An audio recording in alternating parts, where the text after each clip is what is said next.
और कर लेता हूं। आपकी रुचि कैसे पैदा करनी है, कहां तक होकर के पहुंचता है। आप जिस धाम की यात्रा के लिए आए हो, मोक्ष प्राप्ति के लिए आए हो, मोक्ष कैसे प्राप्त करना है। आप जहां तक पहुंच रहे हो वहां तक पहुंचने के लिए आपको 4 धाम की यात्रा करनी होगी। कौन कौन से 4 धाम है? पहले धाम का नाम है कोच्चि, दूसरे धाम का नाम है नोट्स, नोट्स भी बोल रहे कई शाना, इंग्लिश इतनी मेरी है। इसके बाद में तीसरे धाम का नाम है गाइड और चौथे धाम का नाम है टेक्स्ट बुक्स। और इन धाम से होते हुए आदमी लास्ट धाम की ओर पहुंचता है जिसका नाम है नौकरी। यहां पर मनुष्य को मोक्ष की प्राप्ति होगी। बातें तो इधर उधर करके बता रहा हूं, लेकिन समझ जाना कि क्या कहना चाह रहा हूं। गूढ़ बातें हैं, अब समझो। जाकी रही भावना जैसी हरी मूर्त देखी तिन तैसी। अब आप समझोगे कि मैं क्या बता रहा हूं और क्या, क्योंकि जैसी भावना है वैसे ही समझोगे। फिर बता तो अनडायरेक्ट डायरेक्ट रहा हूं, लेकिन समझ जाना। खूबसूरती होगी, हर कोई युवा इसके लिए जाग रहा है, रातों को जाग रहा है, दिन को जाग रहा है, इधर उधर घूम रहा है, इन धामों की यात्राएं राय ले रहा है। पता नहीं घर वालों को छोड़ के कोई जमीन बेच के आया है, कोई कैसे आया, कोई पैसे उधार लेके, कोई ब्याज लेके, लेकिन सारे के सारे इसी के लिए भाग रहे हैं। तो यार बड़ी खूबसूरत होगी। खूबसूरत तो है ना, तो लड़का खूबसूरत होता है और ना ही लड़की खूबसूरत होती। कहते हैं कि ये लड़की खूबसूरत है, ये लड़का खूबसूरत है। नहीं, तुम नौकरी लगो, तुम खुद ही खूबसूरत हो जाओगी। कलाम साहब कितने खूबसूरत थे। कभी कोई आईएएस देखा है? बद्दा होता ही नहीं है, क्योंकि नौकरी खूबसूरत है, आदमी का खूबसूरत होता ही नहीं है। तुम सोचो, सिर्फ कल्पना करनी है। अभी बेरोजगार हो लेकिन कल्पना तो कर ही सकते हो। मान लो तुम्हारे लिए रिश्ता आए, वो 2nd ग्रेड लगी हुई हो, अय होय होय, क्या देखने जाओगे? क्या नाम नहीं लोगे देखने का? बोल बस कर दो, मुहूर्त मार्त ना देखो, जे माउस न कर दो, बोले कर दो बस। अब कल्पना करो कि तुम्हारे लिए रिश्ता आए, वो आईएएस अधिकारी लगी हुई है, क्या देखने जाओगे? क्या नहीं जाओगे? नाटक ही नहीं करोगे। क्यों? क्योंकि आदमी का खूबसूरत नहीं होता, खूबसूरत तो ये नौकरी होती है। और इसके लिए जो अंतिम धाम है बुक्स, किताबों से मोहब्बत करनी पड़ेगी खूबसूरत बनने के लिए। ये खूबसूरती तो 25-30 साल तक होगी, उसके बाद नहीं है ये खूबसूरती। खूबसूरती तो ये रहेगी। कुछ भी नहीं मेरी जिंदगी में सिवाय किताबों के, जब तुम आओगे मुझे बदला हुआ ही पाओगे। कुछ भी नहीं मेरी जिंदगी में सिवाय किताबों के। तुम्हारी ख्वाहिश थी मेरा कमरा सजाने की, पर मेरे कमरे में सिवाय किताबों के कुछ भी नहीं। अब तो बस चारों ओर किताबें हों और किताबें ही किताबें हों। लेकिन किताबों तक पहुंचने का ये रास्ता बताता हूं, कैसे रुचि पैदा करनी है, कैसे पहुंचना इस धाम तक। जीके में कैसी रुचि पैदा होगी आपकी। नौकरी के लिए, अरे आप बोलोगे नहीं थोड़े दिनों बाद तो सीख रहे, वो दिन दूर नहीं है। अभी तो आप बाबूजी होटल में खाओ, वो दिन दूर नहीं है। किसी प्रोग्राम में जाओगे ना, पास वाला आपसे पूछेगा, क्यों पूछ रहा है ये और बता दो। वो आपसे पूछेगा भाई साहब करते क्या हो, नाम तो बाद में पूछेगा, करते क्या हो, क्यों। इस सवाल का जो जवाब आएगा उसके बाद वो निर्धारित करेगा कि आपको कितनी इज्जत देनी है। थे को आकरण ने तो के कराई लाग रहा गठी, अब वो आपको कोई इज्जत नहीं देगा। अब आप बोलो पुलिस में हूं, अच्छा पुलिस में हो गए, गढ़ा ड्यूटी बीकानेर, और बीकानेर तो हमारा है, फूंपो जी थर्ड नंबर दो। आपको किस लिए पूछ रहा है, आपको कितनी इज्जत देनी है। तो ये तो बड़ी खूबसूरत है। आप तो बोलोगे नहीं, थोड़े दिनों बाद आपकी सेक्रेटरी बोलेगी और उस सेक्रेटरी का नाम होगा नौकरी। लेकिन इस धाम तक पहुंचने के लिए इतनी यात्राएं करनी पड़ेगी। कौन से धाम पे ज्यादा ठहरना है, कौन से धाम पे नहीं ठहरना है, वो सारी बताता हूं। सबसे पहले जब दिमाग में नौकरी आती तो आदमी सबसे पहले इसी धाम की ओर रवाना होता है। ये एक कोचिंग का एक कीड़ा है जो दिमाग के अंदर है, इसे मारना है। इट्स डिपेंड ऑन यू कि कहां मारते हो, कितने पैसे में मारते हो, ये तो आप पे डिपेंड करता है। कुछ लोग इस कीड़े को बड़ी जगह जाके मारते हैं और कुछ छोटी जगह पे भी इस कीड़े को मार लेते हैं, क्योंकि उन्हें तो पता है कीड़ा है, मारना है। बीमारी तो एक ही है, उसका चाहे जयपुर इलाज कराओ, चाहे सिक्कर कराओ, चाहे यहां करवाओ, बीमारी एक ही है। कोई बड़ी बीमारी हो जाए, छोटी बीमारी जुकाम है, जुकाम के लिए जयपुर जाओगे क्या? भी जुकाम है, कैंसर के लिए जाना पड़ेगा, यहां इलाज नहीं है। तो ये बीमारी कोई ज्यादा बड़ी नहीं है, छोटी बीमारी है। अब आईएएस एक बड़ी बीमारी है, बड़ा कीड़ा है, इसके लिए तो भाई साहब बड़े धाम की ओर जाना पड़ेगा। लेकिन नॉर्मल जो है, आप तैयारी कर रहे हो 2nd ग्रेड 3rd ग्रेड, तो इतनी जरूरी नहीं है। अब ये कीड़ा जो है ना, बड़ी जगह पे मारोगे ज्यादा पैसे, जितनी बड़ी जगह उतनी बड़ी झूठ। आपको देखा होगा, मैंने तो सब जगह देख लिया। मैंने तो जैसे ही आप सेमिनार में जाते हो तो उस समय ऐसा माहौल पैदा किया जाता है, थारी यहां जोश आ जाओ का आग लगा देंगे आप, तो खड़ो निमेड़ो ही कर देंगे आप तो। क्योंकि जब कहा जाएगा हमारे नोट्सों से बाहर नहीं जाता एक भी पर्सन, टाबर सोचा आ लो आंग नोट्सों बारह तो जाई को। फिर एक आएगा वो मेरे नोट्सों में से 85% पर्सन आएंगे, टाबर सोचा बस हो गया सिलेक्शन। तो ये जो डायलॉग तुम पे मारा गया है, तुमसे पहले हजारों छात्रों पर मारा जा चुका है। नहीं विश्वास होता तो 3 महीने 4 महीने पहले कोई करके आए, उससे पूछो कि क्या ये डायलॉग तुम पर मारे गए थे कि नहीं। वो हाँ यार ये डायलॉग मार पर मारा, तो ये तो सब पे चल रहे हैं, तुम पे नहीं चल रहे। अगर कोई कहता है ना, कोई ज्योग्राफी और पॉलिटिकल का टीचर कहता है ना कि मेरे करवाई में से बाहर नहीं जाता, उसे पिछली 2nd ग्रेड के पेपर में पूछ लेना कितने आए थे। हिस्ट्री का बोल रहा है तो पीछे पटवार का दिखा देना, पिछले पटवार के पेपर में कोचिंग वालों ने की जारी नहीं की थी, पर्सन ही नहीं मिले, 10 दिन बाद तो की जारी की लोगों ने। साइकोलॉजी का कोई कह रहा है तो पीछे रीट में पूछ लेना कितने आए थे। हिंदी का कोई कह रहा है ना तो आरपीएससी ने एक बार पटवार का पेपर लिया था, आज तक उत्तर नहीं मिल रहे, उसको पूछ लेना कि उसमें कितने आए थे आपके करवाए। ये तो सिर्फ और सिर्फ एडमिशन करवाने के लिए बातें बोली गई है, ज्यादा सीरियस नहीं लेना इनको। लड़कियां बड़ी सीरियस हो जाती है ना, गुरुजी से ही करे, लड़के को बड़ी जल्दी समझ में आती है। लड़कों पीछे बैठा है गतला का पुटो यार बोध में करियर है, जबकि इस दाम में पहली बार कोचिंग का उद्देश्य सिर्फ इतना रखो कि तुम्हारी बुकों में रुचि पैदा हो जाए। अध्यापक वही है जो आपकी विषय में रुचि पैदा करता है, ना कि कितना % आए इसका कोई महत्व नहीं है। मैंने जिससे भी पढ़ी कभी उन गुरुजी का एक भी नहीं आया होगा पर्सन, लेकिन फिर भी सम्मान करता हूं। क्यों? क्योंकि उन गुरुजी ने मेरी विषय में रुचि पैदा कर दी। मान लो कि मैं आपको इतिहास करवा रहा हूं और करवाए में से 100 में से 100 आ गए पर्सन, लेकिन आपकी इतिहास में मैं रुचि पैदा नहीं कर पाया तो आप पुलिस वाले भी नहीं बनोगे। अगर मैंने इतिहास में आपकी रुचि पैदा कर दी कि यार इच्छा हुई इतिहास पढ़ने की, फिर चाहे मेरे करवाए में से कुछ भी ना आए, पुलिस छोड़ो आप लेक्चरर भी बन सकते हो अगर इतिहास में आपकी रुचि हो गई। ज्योग्राफी पढ़ाने वाले टीचर ने अगर आपकी ज्योग्राफी में रुचि पैदा कर दी, छोड़ो पुलिस क्या, तुम कॉलेज लेक्चरर बन जाओगे, आईएएस बन जाओगे। उद्देश्य इतना ही रखो कि वो अध्यापक आपकी विषय में कितनी रुचि पैदा कर पाता है, यह डिपेंड करता है कितना आता है। गुरुजी छोड़ो इन चीज ने कोई मतलब नहीं इन चीजों की, आपका करवाए कितना आए कितना, रुचि पैदा हुई कि नहीं हुई। अगर रुचि पैदा हो गई उसी दिन कोचिंग छोड़ देना, जब तुम्हारी घर पे आके किताबें पढ़ने का मन लगे ना उसी दिन छोड़ देना। लेकिन सबसे लड़का तो छोड़ देता है, लड़का 3 महीने 2 महीने आता है, फिर लाइब्रेरी पढ़ना शुरू कर देता है, उसे समझ में आ जाती है बात। ऐसे ऐसे मैंने देखा है मात्र 20% सिलेबस बचता है और 3 महीने आते रहते हैं। अरे बाऊ बोलो कुण वे को, अरे भगतो बहुत बोला हो रहे। एक टॉपिक बता दो मुझे, ज्योग्राफी, हिस्ट्री, कल्चर, साइकोलॉजी, किसी का भी कि यूट्यूब पर नहीं है। एक टॉपिक सिंगल गिना दो कि ये टॉपिक सर यूट्यूब पे नहीं है। डीपली से डीपली चाहे साइंस का किसी का भी सर्च मार के देख लो, किसी ना किसी बंदे का डाला हुआ मिलेगा। तो यार जो 20 बचा है वो वहां सहयोग ले ले, कोई जरूरी थोड़ी है कि 20 के लिए तू 3 महीने और खराब करेगा। पहली बार लड़के तो कम ही आते, लड़के दूसरी बार कोचिंग नहीं करते, लड़कियां फिर इस कोचिंग को छोड़ के दूसरी कोचिंग में। अरे तू इसी धाम में अटकी हुई है, अभी तो 3 धाम और पड़े हैं, पहुंचेगी कैसे? इसको जितना जल्दी हो सके उतना जल्दी छोड़ना, उतना ही फायदा होगा। दूसरी बार भी मन करता है, बुलाती है मगर जाने का नहीं। दूसरी बार है, एक बार हो गया बस आपकी रुचि पैदा होगी, उसी दिन छोड़ देना इस धाम को, क्योंकि जितना जल्दी छोड़ोगे उतना जल्दी आगे बढ़ोगे। अब इस धाम के बाद आगे वाले धाम, ओ हो नोट्स, ये तो शौक भाई साहब, बिंगी पीडीएफ दे देर, बिंगी दे देर, बिंगी दे देर। आप कभी टोंक फाटक पे जाके एक आवाज लगाना, बी कोचिंग का नोट्स, भाई साहब लाइन लग जाएगी आपके सामने। बड़ी कोचिंग का नोट्स ज्यादा चाहिए। अरे तू जिस कोचिंग की बड़ी कोचिंग की बात कर रहा है और उसने कितने बच्चे पढ़ा दिए, अगर उन नोट्सों से होता तो सिर्फ उनके ही होंगे। पोस्ट तो पुलिस की 5 जा रही है, बड़ी कोचिंग वाले 20-20 हजार पढ़ाएंगे, तो फिर वही लगेंगे, बाकी तो कोई लगेगा ही नहीं। तो फिर नोट्स क्या है? तानिया जी फिल्म का एक डायलॉग है कि तलवार वही विश्वसनीय होती है जो खुद की बनाई हुई हो।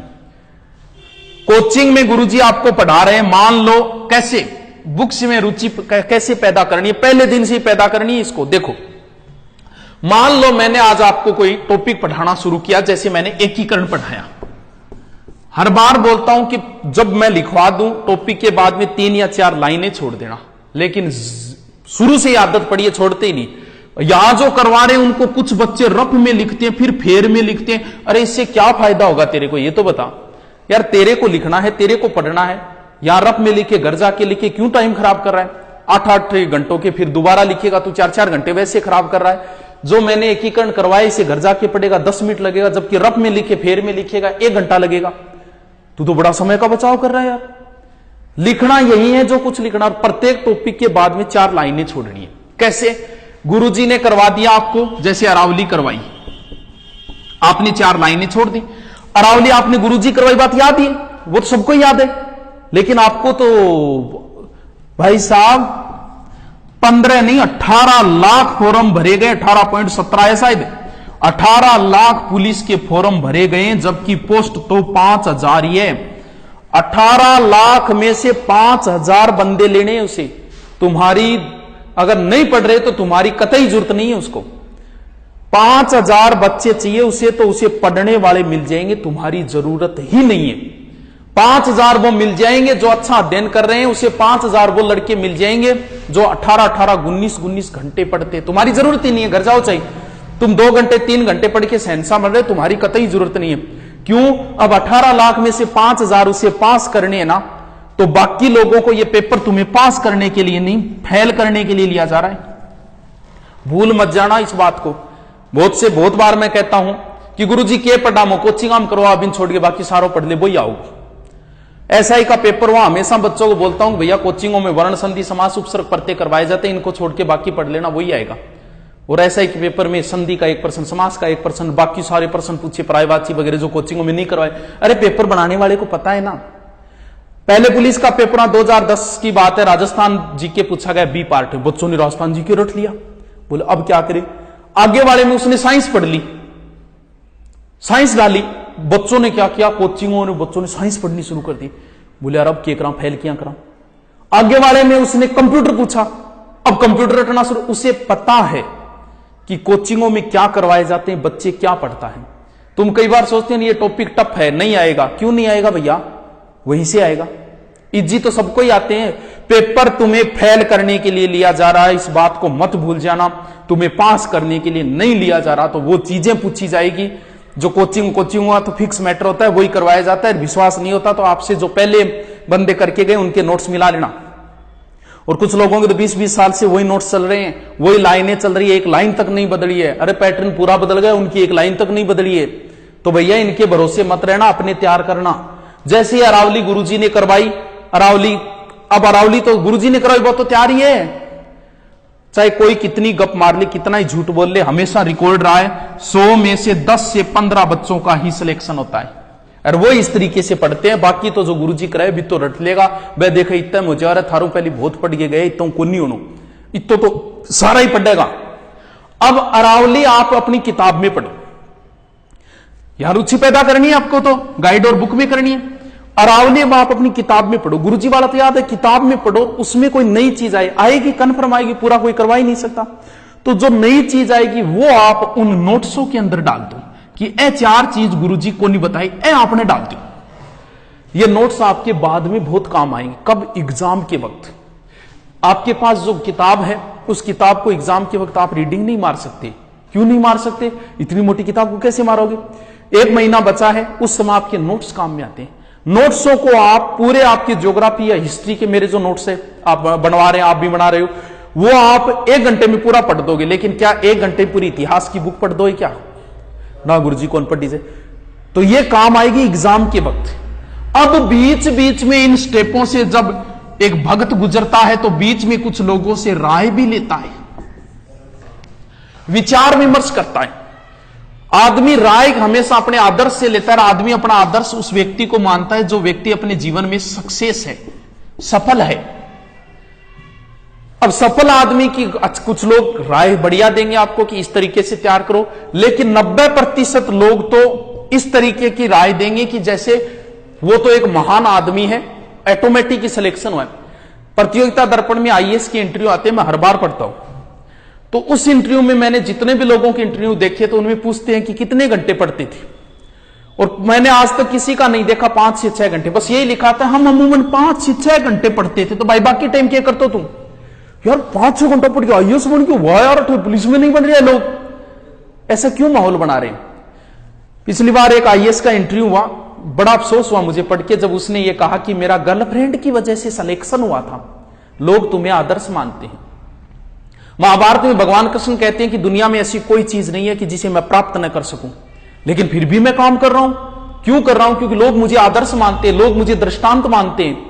जब मैं काम नहीं करूंगा तो लोग मुझे दृष्टांत मान के काम नहीं करेंगे, मुझे करना पड़ेगा काम। तो वो लोग जो सफल हो गए वो ऐसी राय दे रहे हैं, गर्लफ्रेंड से सिलेक्शन हुआ, एक कह रहा है मैं आईपीएल देखता था, एक कुछ भी बोल रहा है कि 5-6 घंटे से ज्यादा पढ़ता नहीं था, तो बाकी काम क्या करता था रे तू? तो ये क्या है? अब आप जैसे गांव में किसी का सिलेक्शन हुआ, 2nd ग्रेड में हुआ, 1st ग्रेड, आप राय लेने के लिए जाते हो।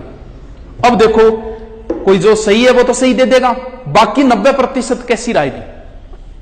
थोड़ा हर सिलेक्शन है, थोड़ा बताओ उनके।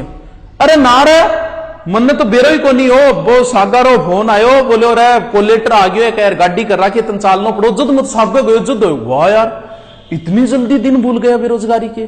और सत्य है लोग भूल जाते हैं अपने दिन। 3rd ग्रेड में जिनका सिलेक्शन हुआ, बड़ी मेहनत से सिलेक्शन होता है, सिलेक्शन होने के बाद पता है क्या करते हैं? 2nd ग्रेड जैसे 3rd ग्रेड में सिलेक्शन हो गया, अपनी बेरोजगारी के दिन भूल जाते हैं, और जब तैयारी करते हैं तब तो बोलते हैं कि पाकिस्तान में ड्यूटी आई तो वहां भी कर लेंगे।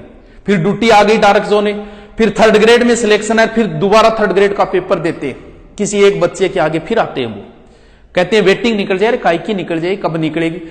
ऐसे करने से आप किसी एक व्यक्ति के आगे नहीं आ रहे, आप 10 लोगों का रोजगार छीन रहे, आप 10 लोगों को, यानी 10 लोग पालते हैं। एक नौकरी लगाओ, आदमी 10 लोगों का पालन पोषण करता है, तू उन 10 लोगों के आगे आए, तूने अब किसी का रोजगार छीना है। पुलिस में ऐसा बहुत है, पुलिस का पेपर देते हैं, दोबारा फिर पेपर देते हैं, अरे क्या हासिल हो गया? नौकरी का जहां भी करनी है कर ले। कम से कम इस तरीके से 10-10 लोगों के भूल जाते हैं लोग, अपनी जो दिन है बेरोजगारी की वो दिन भूल जाते हैं, और बड़ी जल्दी भूल जाते हैं। तो राय भी आपको ऐसी ऐसी दी जाएगी, और कई तो उठपटांग भी दी जाएगी। चलो उनका जिक्र न करते हुए यहां तक पहुंचो, तीसरे स्टेप पे। अब देख लो, तीसरे स्टेप तक मुझे पहुंचने में इतना टाइम लग गया, तो आपको तो कितना लगेगा देख लो। तीसरे स्टेप पे जब आदमी पहुंचता है, एक गाइड चाहे कोई ले आओ, घटिया से घटिया ले आओ कि आपको लगे इससे घटिया कोई गाइड नहीं है, वो ले आओ। गाइड आपको लानी पड़ेगी, जिसकी आप तैयारी करो उसकी एक गाइड जरूर लेके आओ, क्योंकि इससे आपको पता चलता है क्या सिलेबस है क्या है। एक गाइड से बाहर कितना का मैटर जाता है गुरुजी? 5%। बिल्कुल, मान लो अभी पेपर हुए हैं 1st ग्रेड का, फेसबुक पे पोस्ट देख लेना, एक भी पोस्ट मैंने नहीं देखे, सारी पोस्टें ऐसी देखी है, हमारी बुक से इतने पर्सन आए, हमारी बुक से इतने पर्सन आए। किसी कोचिंग वाले ने नहीं डाला कि मेरे नोट्सों से इतने पर्सन आए, किसी कोचिंग के अध्यापक ने नहीं डाला मेरे नोट्सों से इतने आए। नहीं आते भैया, फेंकने की बातें होती है, वो किताबों से आएगा। पिछली बार राजस्थान पुलिस के बी पार्ट में कोई कोचिंग वाला कह दो कि मेरे नोट्सों में से आया था, लेकिन किसी ना किसी किताब से तो आए हैं। इसलिए ज्यादा कोचिंग नोट्सों के पीछे मत भागो, अपनी गाइड अपनी बुक से नोट्स बना लो अगर सिलेक्शन चाहते हो तो। वो तो फेंकने की बातें होती है। गाइड के अंदर ना गुरुजी 5 को नहीं, ज्यादा जाए, चल यार 10 उड़ जाते हो ना गुरुजी, ज्यादा जाए, चल यार 15 उड़ जाते हो ना गुरुजी, 20% मैटर 12 उड़ जाए रहे तो कोई नहीं, जान दे यार 20%, फिर भी 80 बच रहे हैं। अरे तो तेरो तो 80 में सिलेक्शन होने लाग रहे, फिर क्यों इन्हें भी ना भासतो फिर? एक गाइड को रट दो, पेज तक याद हो जाए तो दूसरी ले लेना। पेज याद होने का मतलब, जैसे कोई प्रश्न आया कि मेवाड़ मुगल संधि कब हुई, तो ऐसे होना चाहिए कि भाई पेज गए ई साइड में इन्हें नीचे नीचे लिखे है, इनको मतलब पेज याद होगा, फिर तू पढ़ ले चाहिए। बाकी एक तो पहले रट ले कि उसमें जो भी कुछ है मैं पहले तो ये रटूंगा। एक गाइड से अगर आप पहुंच गए यहां तक, इसमें कभी पहले रुचि नहीं होती है। ये लास्ट दाम है, राइटरों की बुकें आदमी सबसे अंत में पढ़ता है। जिस दिन तुम्हारा गाइड पढ़ने का मन करने लग जाए, समझ लो सिलेक्शन के नजदीक पहुंच गए हो। अगर आपका राइटरों की बुक पढ़ने में आनंद आने लगा तो समझो अब तो आप परम धाम के नजदीक ही हो। अगर यहीं अटके हुए हो तो बहुत दूर हो। जितना जल्दी हो सके छोड़ देना, जितना जल्दी हो सके।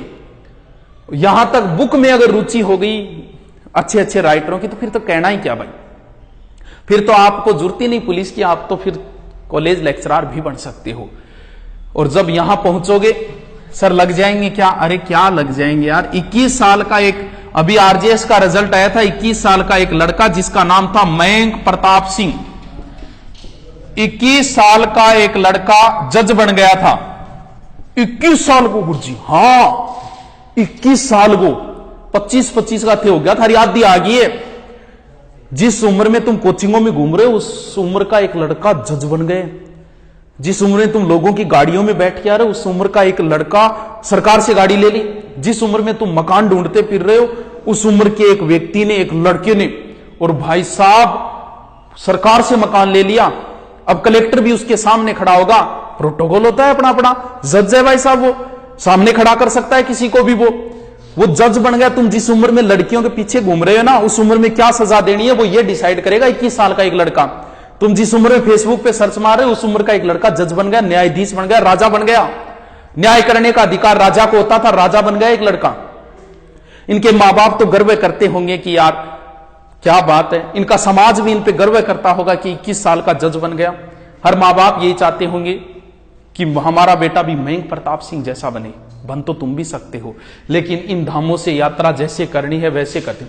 जीके में बड़ी समस्या आती है और जीके सबसे ज्यादा जुड़ गया।